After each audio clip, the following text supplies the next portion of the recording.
All right, so what I've been thinking about is how it'd be cool to be able to announce like the whole like if you want to be on one guitar string or wavelength in the cosmic thread of this musical dance,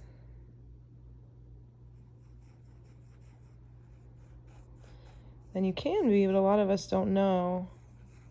Little threads. Imagine that these are like gold and iridescent filaments of thread wafting through space. Oh, I never finished. This is sick. I never finished the number thing. The number. So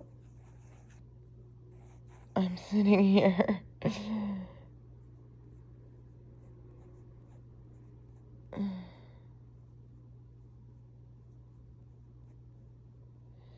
This is the gold dust that's getting blown off of me, right? But it's like 2, 2, 3, 7. The number gold dust.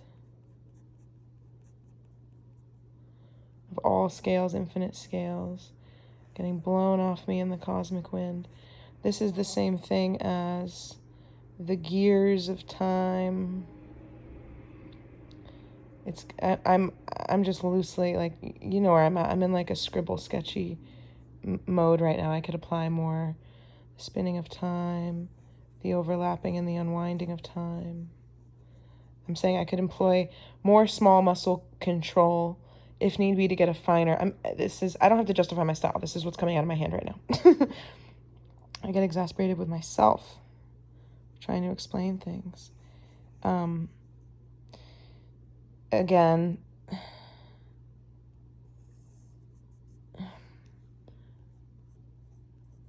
you can't ever stay in the present moment.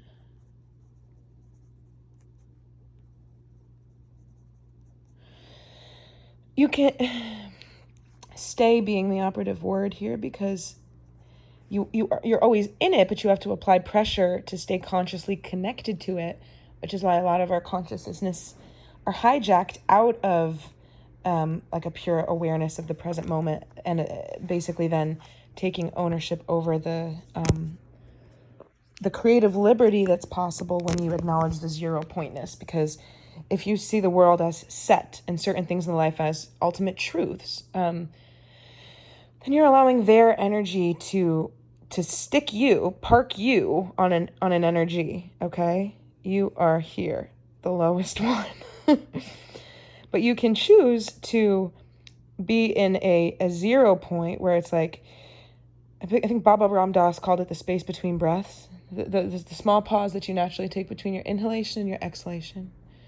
That's just a way of looking at it, though. Of course, it's like there's a peace and a stillness, and in this place, it's like nothingness, and you can have this pure, cool experience of your mind. You know what I do take issue with.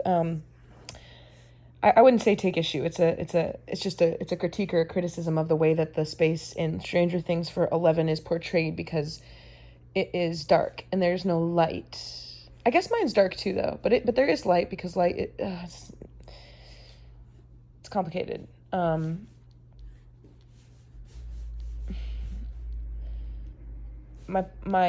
point that I wanted to make, though, was that I feel like it's sinister. But this isn't a sinister thing to connect to or a place to go. It's like this pure space where you can choose, blank canvas. You can choose what you contribute through your the emotional dust washing over you. If you decide, how you want to feel, again, just start to come home to yourself and be like, I honor my emotions. I want to feel happy. This is what my intuition is leading me to do. You make decisions and you start choosing to do things, honor yourself, take care of yourself, that make you feel good. And you do that based off of like the logical things that you think you should be doing in the world, because we have to live our lives. We can't just clock out and work on self-care. Right? There are people like, it's hard to, I don't really have a spiritual part of my life. It's like, you know what? You do. That just means that you're operating on autopilot and going with the flow of the distractions of the physical world, because your whole life is a spiritual experience. The words, again, are very limiting. So I was thinking about this before. If you don't think you have any type of mental affliction, not mental health problem or mental illness, I mean, I just mean mental affliction, like blinders on, or, you do, because we all do, because the world is riddled with them. This is what like energetic detritus is, or debris. Like, what I'm saying is that I like to talk my work. I think the purpose of my work and my expression is to illuminate a gateway to these upper ones, right? The whole world is set up so like there are frequencies flying through, like psychic attacks that are just public, like leeches that can damage people's energy, and therefore the way they feel about themselves and what they think reality is, right? Um, they're like energetic mosquitoes. I just want to sweep them off me, but some of them can be powerful. I don't know what this is, by the way, technologically speaking, like if it's like AI or it's energy. There's a weird place where like energy and sci-fi and technology and the capabilities that are certainly present on this earth, far beyond our comprehension of what's actually at play here. The place where these words kind of merge. Technology becomes pure energy. But you got to be able to, no one is exempt from living on this world, right? Can you agree that you're living on earth here in front of me? I think you can, because a lot of people think that that's all that there is, okay? I'm here to tell you that it's not. And if you can't agree that you're living on earth with me here, I can tell you that I have some seriously strong convictions about what it feels like to be here if you look at it with other senses that exist beyond the five senses. And everybody is in the swimming pool, right? All together. If the temperature changes, you're going to feel it. But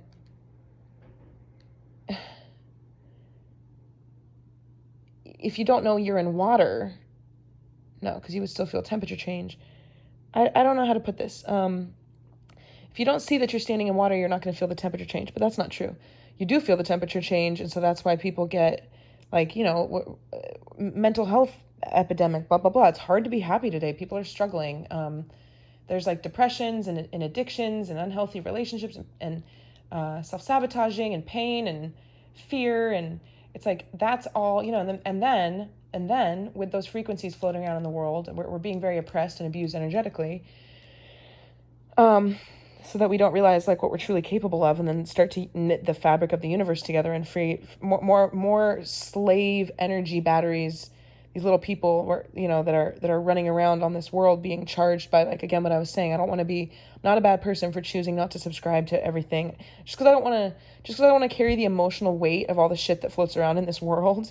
Doesn't mean I'm not like civically engaged or a good person. I do carry guilt about it a little bit, which is why I over explain it. But I genuinely believe that it's okay not to do that, because I think that when you do that, you're enslaving yourself to be run around like a little energetic particle rat in a maze. You're a battery for a bigger scheme, and I don't want to be a part of that. That's unplugging from the matrix and taking your energy out of a system that you didn't even know you were a part of because you didn't know that there was water in the pool. There's water in the pool. We're all on Earth. We're all subjected to the energetic climate here.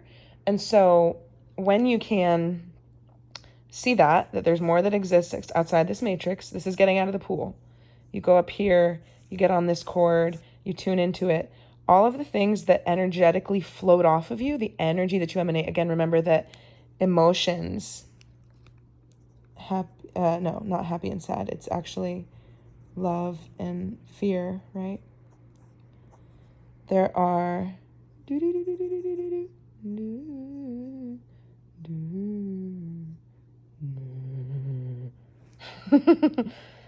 this is proven, okay?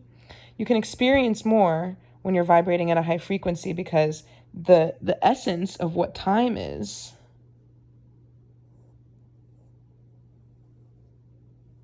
I'm trying to do one of those.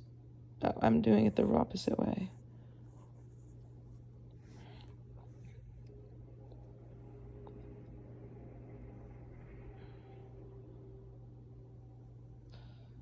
All has its own frequencies budding off of it too, right? At the cellular level, these frequencies, may look like a wire, but the wire is actually it's a what one person would perceive to be a spider web is actually a intricately woven rope. That could be also in another, if you scale out far enough, right? If you look at something through a microscope, there's so much more texture and detail. It could just be a thin line, okay? So you can experience more because there's more fragments of matter or space-time filaments. Space-time filament. I'm going to coin that. For me, my experience of a FaceTime film, FaceTime, oh, weird. Face spime.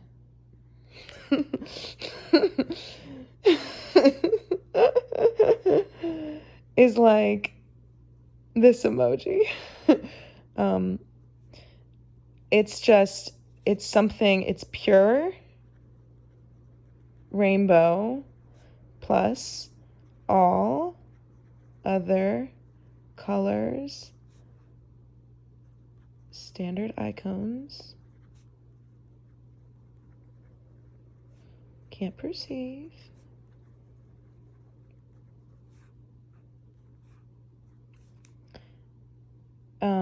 So very colorful, all the colors plus more that you can't even conceive of. And then most blindingly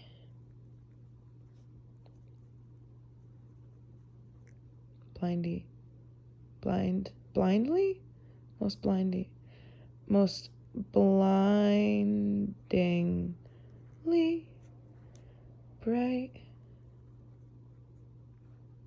light, shimmery, iridescent, opalescent. This for me is what a space-time filament is. So when I see all of this shit catalyze, I see it as very, very beautiful. I like it very much. It is the grand fabric of what I knit my life with. I choose to master this beautiful cosmic element because it's the essence of my own spiritual contribution to this. Like I feel like part of my gift is being able to witness it because it's so beautiful, and I just want to tell other people about it. Ultimately, that's my joy in life. But it's also like a service or a function, I feel, to be like, hey, this is a swimming pool / the lowest string of the chord. It sounds a lot more beautiful up here. And there's an easy way to do it. And you don't have to, it's not about like, what's going to fix me, you don't have to pay for anything. That's why I think this is amazing. Cause it's like, it's free. No medication, the medication is just something that's going to warp your energies further and create some other kind of weird dependence, and placebos at play. It's very confusing. Your body will respond. The numbers, literally, okay, back to this. The numbers flowing off of you, and by that I was kind of saying again, like, if you think about like the way that things grow in nature, like blah, blah, blah, things take time to catalyze, but they do catalyze at a mathematical rate or equation. And it's because that is calculated by the vibration, right? I could write like 1, 2. We understand. I don't have to go into this. We understand the relationship between how shape and graph can be put into number, right? We get that. Okay. So what I'm saying is the frequency is physical. It does come off the body. There are numbers associated to that. And what takes shape? This code here, if you the numbers, you're looking into your future right now. What you energetically put out as a code into the universe, you code your own future with your emotions. You have to vibrate at a higher frequency. You have to vibrate at a higher frequency if you want to manifest a different reality, because you're coding the future. So this looking glass, when you're on this frequency and you think this is all that it is of life, this is all that exists, you're locked into not manifesting a high vibrational reality around you because your emotion locks you in. Even if you want to, even if you can visualize it and see it, you're constantly frustrated with yourself. You're constantly sad that you're not further along. The self-critical outweighs the enjoyment of life, put in short. And so because that side of the scale is heavier, then we can instantly manifest for ourselves. This is when I was brought to the wise counsel in a different part of a different dimension, universe, Burning Man, or whatever, just this place. I was brought to a very special and secluded place in this realm that was my teaching hall, my teaching chambers for the time that I was there. And they told me they gave me lessons on how to strengthen this muscle by showing me in a world of instant manifestation, like Inception, collapsing houses of cards of thought and actually seeing your world do that around you. And it was like a boot camp. I already said this in this recording, I believe, but they said to me, it's the same muscle and you do it all the time, whether or not you think you're doing it. That's what emoting is, these numbers, like what you choose to believe in. You choose the emotion, blah, blah, blah. There's an outcome from you. People are like, I don't create my reality or else I wouldn't have chosen this. It's like, you can't choose everything that happens to you. You can only choose how you react. This is why letting go of the past is so important, because it's like, yes, there have been injustices done on the world. I'm angry. There's a lot of things to be upset about. There's a lot of wrong. There's a lot of pain. There's a lot of suffering. And we want to be compassionate to that, but you can't let it overtake you. You have to forgive yourself. You have to forgive others. We're doing the best we can. Things are unfolding, yada, yada. If the fear outweighs the love in your effort to do good in the world, then you're not helping, to be honest. That's a powerful statement, I believe. And when you vibrate higher, these numbers, so they were telling me, like, you can still switch. The collapsing of the house of cards of the illusion of what you're experiencing is a muscle that you strengthen. The way that it's what I'm being trained, like 11 in Stranger Things. What I was saying is, she goes in that dark space and it's kind of sinister. And I'm like, these experiences where you go to train can be incredibly, incredibly beautiful. I feel honored to be able to do some of this work. Okay. Puzzling can be quite scary. Don't know what I'm doing. A little bit of a try to be incognito on the scene, but I've definitely been thrown out of places before, killed, basically expunged and exiled from the dimension or the universe because I've been realized or acknowledged or noticed by other beings, and I get automatically booted out like you get kicked off a server. But it does end in the realm. It hasn't in physical violence, or sometimes it's just a deletion. And I believe that's how they can also abduct people and then delete the experience. They just take back the fragment of understanding that held the entire experience energetically, so that our brains as humans don't remember. But we remember everything, because you will feel the weight. You will feel the weight in your body and the emotions of everything that you have ever experienced that you're conscious of, and all that you're not conscious of. And if you think about it, there's a lot of things that we've experienced that we're not actually even conscious of, because we craft a version of our memories, right? It's subjective. If you look at it, we reinforce certain memories of our lives over time. We tell stories differently as time changes over time. It's interesting how the past sort of looks, and you check the rearview mirror, and it's like you can see the past in a whole new light when you learn new information. And that's important. Self-examination. It's an important part of forgiving yourself. It's an important part of understanding who you are. And it's not, it can be uncomfortable. It's triggering. It's very deeply overwhelming. It's hard for our brains to catch up. We don't like what it feels like to glitch. For Chidi on The Good Place, this is when he talks about the fork being in the garbage disposal. We don't like what that feels like. And it's like, listen, there are ways to manage this anxiety and this discomfort. And it's not about, you don't want to put yourself into situations that are like unsafe or torturesome emotionally, but this is simply hard work. It's okay to be emotional and have emotions.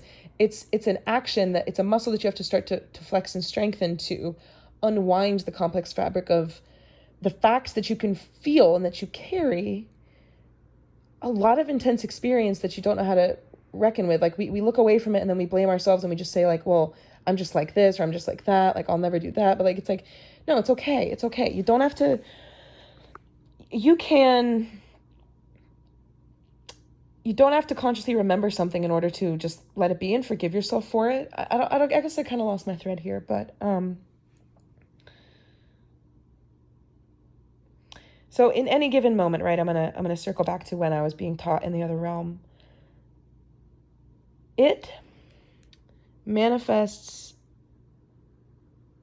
instantly there. So that's why it's a place where you can practice with me strengthening my muscle, because when I can do it there, like 11 working really hard to do this, what appears, right, in the show, like magic, it appears like no, it's her with her hands out like, ah! Right, she's doing something, she's moving something, she's putting effort into it. I do that too, or what feels like that, but I don't do that. That's not what I meant. I don't do that with my hands or anything like that. I'm saying that her actions, the writing of that, is conveying an extreme amount of effort. It's hard to do this, right? She's training, she's strengthening her powers. that's all about, for me, it has to do again with like this unseen antenna on my head, and like literally a workout, like just getting stronger, like flexing my muscles. It's like a quiet process, but it's deeply, it takes deep focus. It's like this crazy level of like tuning into something, and it feels like you're crazy, or you're tuning into something that's not there, or you're just making it up. It's all in your head because it is, but by being able to connect and tune into it, you create an avenue for your brain. I would basically liken this to like new neural pathways will form.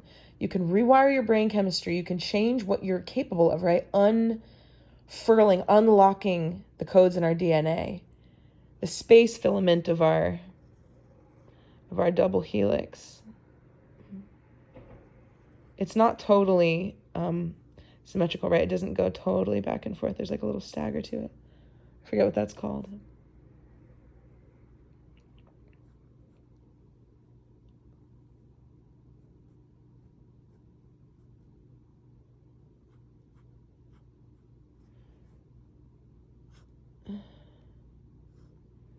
These have space filaments too.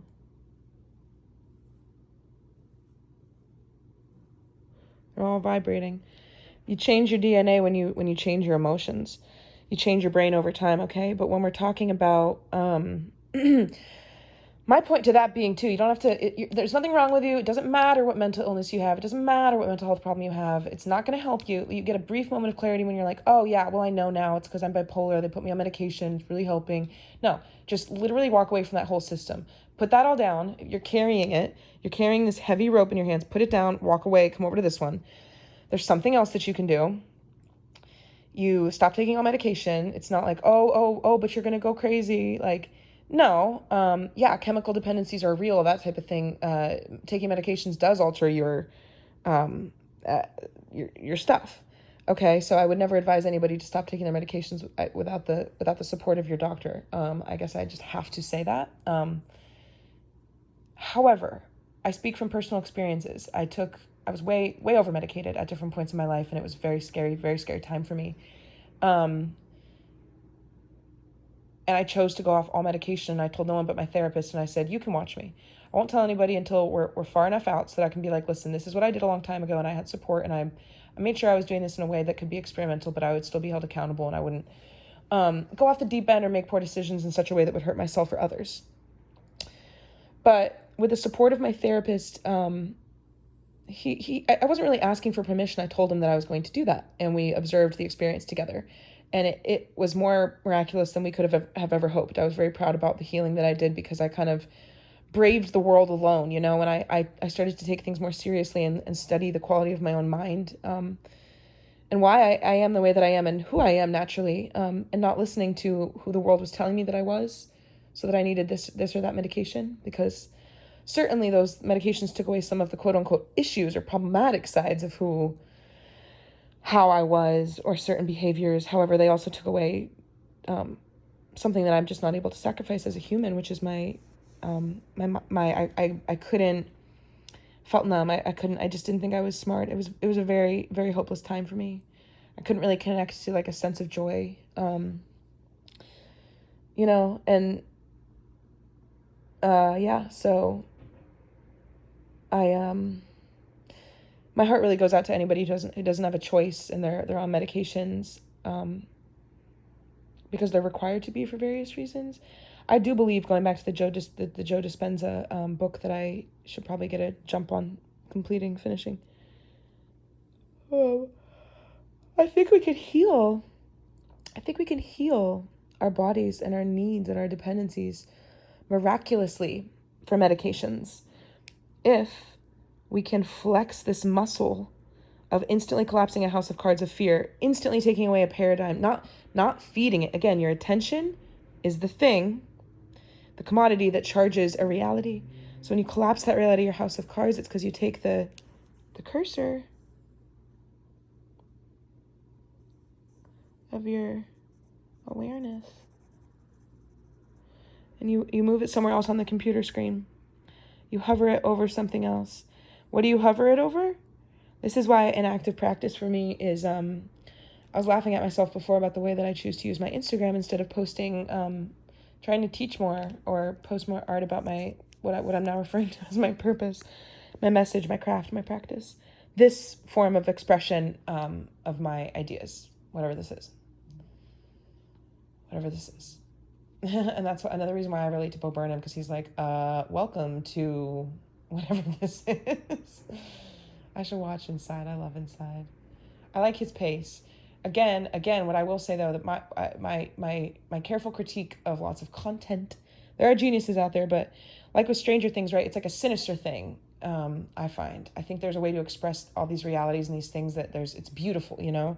He brings up this deeply creative, troubled genius trope, and it's like, we can survive. We're not all dismal folks, you know, or tortured souls, you know, that, and people really, it's like trauma porn. People really feed into the tragedies of our own existences, and it's like, let's look on the bright side. Let's drop that narrative. Let's drop that energy, because it breeds more of that, and it's not necessarily creating a new reality. It's a loop cycle, basically, I think. So when you move your cursor of your attention to somewhere else where you kind of connect to that point in between breaths, that stillness, that peace, that consciousness, that understanding that you're never going to trap the present moment and catch it, but you can just constantly choose to follow it. You're just walking behind a firefly. Every time it glows, you're like, yep, that's it. Here I am. There you are. From that point, that activity of walking quietly behind the firefly, that's one lane of traffic that I do to tether my energy to the present moment and understand myself. That mental activity, it's like a screensaver running in my mind at all times to ground my energy. It's a tool, I guess, spiritual tool for staying present. That will enable you to, decide, what do I want? What do I want? And if you know what you want, then you can naturally emit this energy of a sequence of numbers that will, because the density of the reality that we live in is physical. These are moving, we live in a low vibrational space. These are moving slower than they do up here. So it takes longer for energy matter to penetrate and change this. It's easier to change states when you're at a high frequency because it's not tethered by any of the matter. It takes more time, or we perceive it as taking more time. Time is relative, but we perceive our experiences as taking a long time to manifest, but that doesn't change the fact that what you emit creates something around you. Again, with the body, like what you believe to be true, your body will catalyze, right? So if you think that a medication is going to help you when you take it, it will change you a little bit, but that's also true with our minds. There are documented cases of people making themselves sick. I'm trying to come up with a term for that. Placebo, and then to harm is the Latin for the word that I'm trying to place. And sibo is the suffix of it still. But the first part of the word, I think it's nocebo. And when I first learned the word, I thought it was because there's no SIBO happening. But placebo is also like a Latin thing or something. And it's, pla is the placebo to, nocebo to harm, placebo to, not to heal. It's like to feed or something. But placebo is when it changes an effect, or it takes away some. I actually probably can't accurately speak on the differences, but it's like nocebo, you create a malady that wasn't already there. It's like it's like the reverse placebo. You can create something out of nothing, or you can heal something away. Both with the mind. Okay. So if you can master this collapsing of realities, if you understand how to manage and control your own emotions and therefore the energy around you, and be a more conscious participant in this world, then the outcome, the life you're going to live, is going to more cleanly match and manifest before your eyes. And as it does, you can fine tune it because you start to like what you see more, and you get more momentum. If you never think that what you're thinking or doing is creating the world around you, then you're going to think that the cause of your life and what happens in it is created by something that's out of your control, and it's not. Really, all it takes is you and adjusting your attitude and what you believe is happening around you. When you start to open your eyes to what's happening around you energetically, and you start to see things differently and think about things differently, you will rethink your choices and how you choose to show up in the space and in the world. And therefore, you're like, oh, I can kind of just play here and let myself off the hook and choose to feel good and forgive myself. And it's not that heavy. It's not all that bad. I'm definitely in the camp of, cosmic joke, or like this beautiful, like laughing purity of energy and lightness and being. I genuinely think it's going to be okay. The frequencies that trap us are the low vibrational frequencies. They're cyclical. They're hard to get off of. It doesn't mean you don't care when you choose yourself and choose to be happy. I think we're grappling with collective guilt as a people. People are angry. People are pointing fingers, and we're very divided people, and blah blah blah blah blah. But like, it's so hard for me to partake in discussions. I get so heated, and I have some unpopular opinions, so I need to abstain from it because I feel very misunderstood. And it's like, I don't want to use any of these words and like conspiracy or what's going on or different species of aliens, or I don't know. It's hard for me because like none of it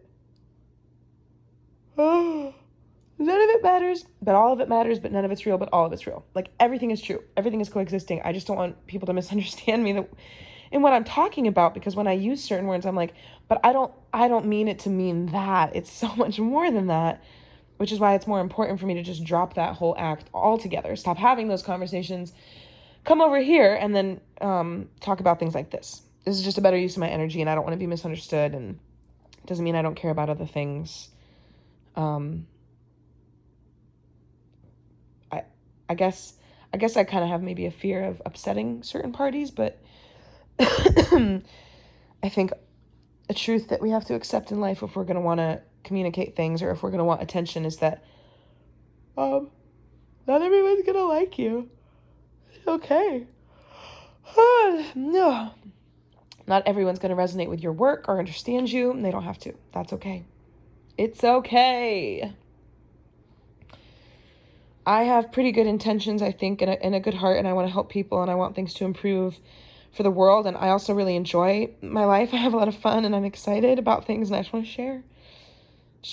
And I hope that other people can start to change the way that they see things and start to enjoy their lives more, because they're like, oh, I get to choose to be happy. I can take care of myself, and just discover what that means. Create small victories for yourself. And when you can choose again and again and again in the present moment, just to remember that the firefly's there. All you're doing is just existing in the present moment. Everything's okay. My energy, the fact right now, think about it this way. The fact that right now I can choose to be in a state of pure happiness. A good way to do this. Think of a memory or a time or any reality where you were just your absolute happiest. Everything was perfect. That feeling of liberation, the emotional ecstasy that you can put yourself into when you're thinking about your happiest memories, You could do a reverse memory. You could extrapolate into a future. See yourself in a scene that's never even happened yet. What's there? What's around you? Who's with you? What do you want? What would be nice? What would be nice? Is it a beautiful field?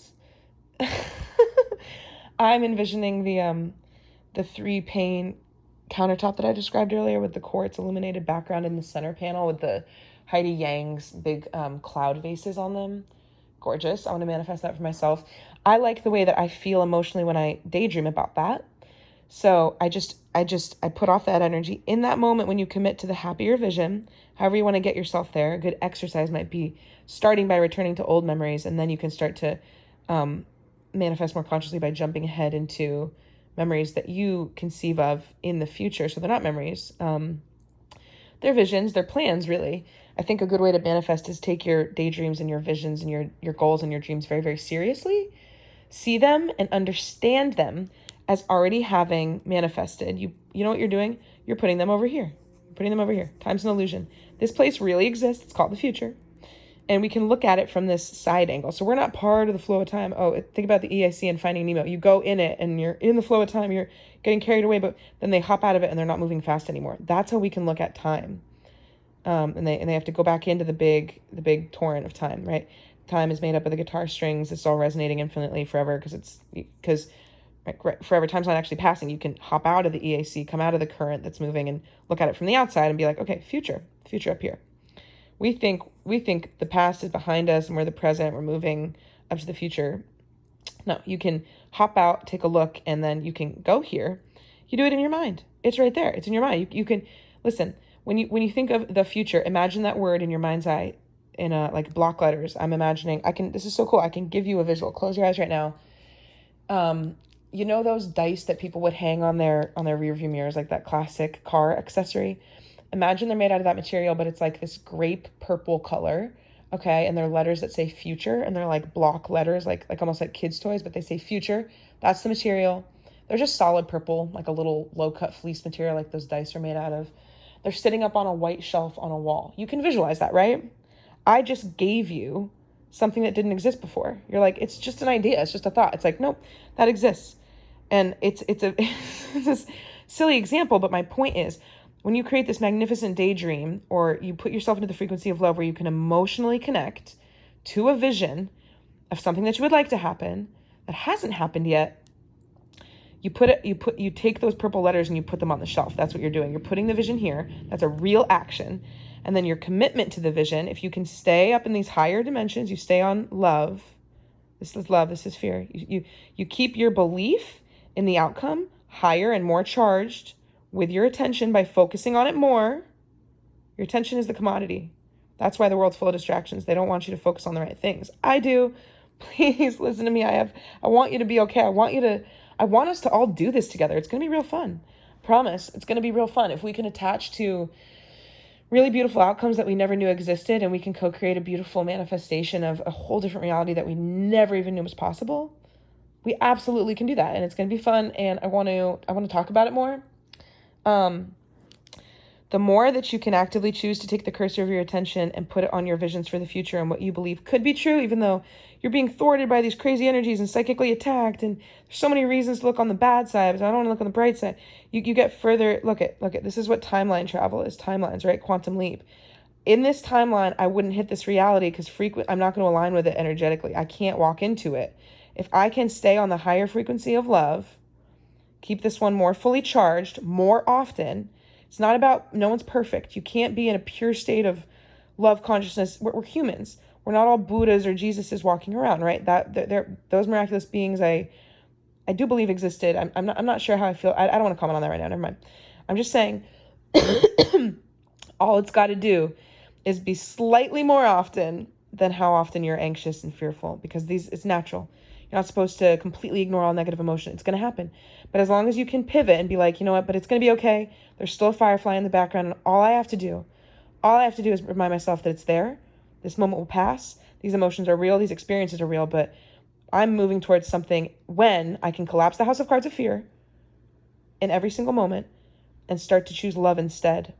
And when I choose love instead, I'm going back up here, and I will eventually, it's inevitable, walk into this reality that I chose. Because the universe always knows what you want. It always knows what you want, because what you want, well, what you get, what you get is what's flowing out of you with these numbers, right? And our minds are like computer generator numbers too. The frequencies, the emotions, the thoughts themselves, right? I'm not even going to get into telepathy and like thought transference and the coding behind that, if you think about it. But what you get is what you put out energetically. The world that eventually manifests you, the path that you're blazing, is what this dust, you're spitting it out in front of you. That's what you walk into. What you expect to see in your future, you will see. So when we subconsciously accidentally manifest our realities and don't consciously vision, we get hijacked and we're subjected to all these distractions that make us fearful so that we stay down here. But we can expand our reality and the reality that's experienced on Earth for humans, break out of this fear matrix, stop being taken or swindled or energetically abused. Doesn't mean you're a bad person because you stop focusing on bad things. It means you care about yourself. Big misconception. It means you care about yourself and you want to exist in the frequency of love, because as Albert Einstein said, you cannot focus on a problem in order to find its solution. You must go, if this is a problem, we can look at the problem, we can stay in the problem, we can talk about the problem, we can draw the problem upside down, we can feed pickles to the problem, but you're still talking about the problem. Just go somewhere else. Just be somewhere else. Talk about the solution. You may not know what it's like to be up here yet. That's why you got to climb these ladders. You got to climb through this web of frequencies. Ascension is a grueling process. And it's this way I'm saying again, I reference 11 and that portrayal from Stranger Things of this huge amount of energy. Our human bodies have to calibrate to being able to tolerate and hold more energy. This is why it's Jedi training, in order to be able to exist on this timeline and then align with this reality. You understand and you know what it's like, but you choose not to partake in it. I simply don't give my energy or choose to tolerate certain things in my reality. I'm aware of them, but I don't want to walk into that. I don't want this messy overlap. There's a lot of bleeding into different dimensions and overlaps and realities, which is why I drew the picture earlier of like all these circles. Excuse me. So we can imagine that this torrent, the EIC, the guitar strum, if these are strings of different vibrations, is a zoomed in picture of the outer wall of one of these big circles, okay? Running around in different timelines, right? You see it's a circle. It's going to keep going around and around. This is why I'm saying it's a guitar chord that was strummed by God, and it will resonate forever until infinity. That's just existence, right? It's the great cosmic joke mystery of life. We're never going to figure it out, but this is physically what's good with it, okay? Fractals are what's good with it physically. So this, in my opinion, is the epic linking, the beautiful sweet spot for me of like art, science, and philosophy and spirituality, like religion type ideologies. It's this little coded situation of being able to diagram and understand. It's my language of understanding. How can I get to this beautiful pinnacle, this beautiful juncture, this meeting point, that weird little spot where all those square countries meet, and you can have this moment of absolute pure clarity of standing right at the very, very center. Take a little ladybug and put it at that exact moment in the middle where all the states meet. Oh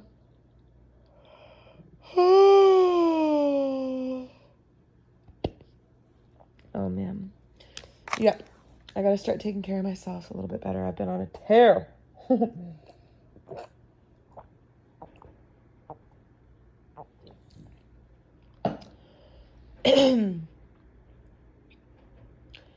I am doing some deep throat chakra purging right now.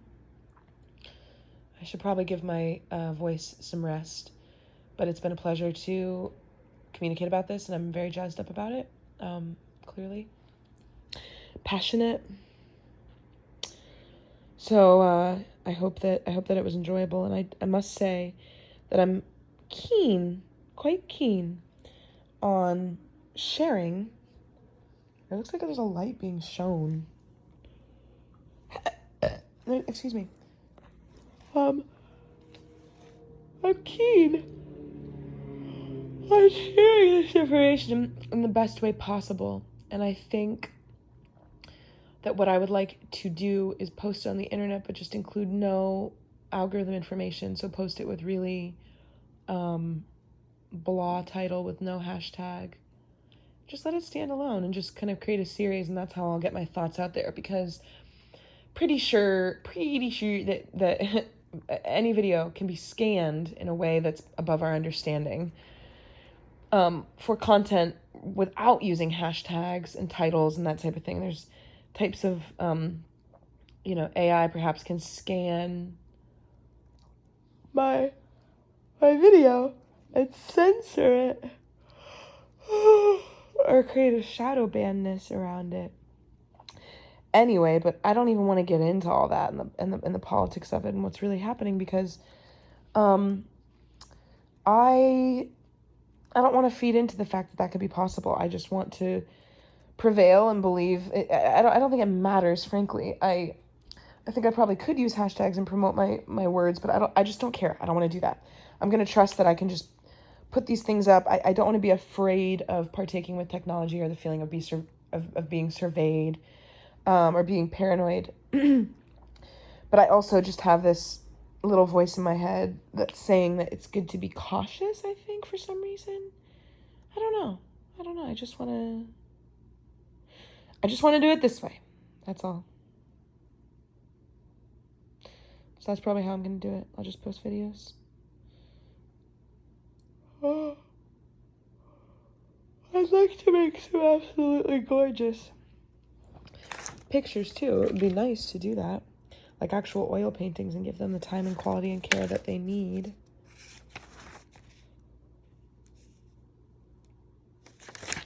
Where did the drawing of the countertop go? Am I sitting on it?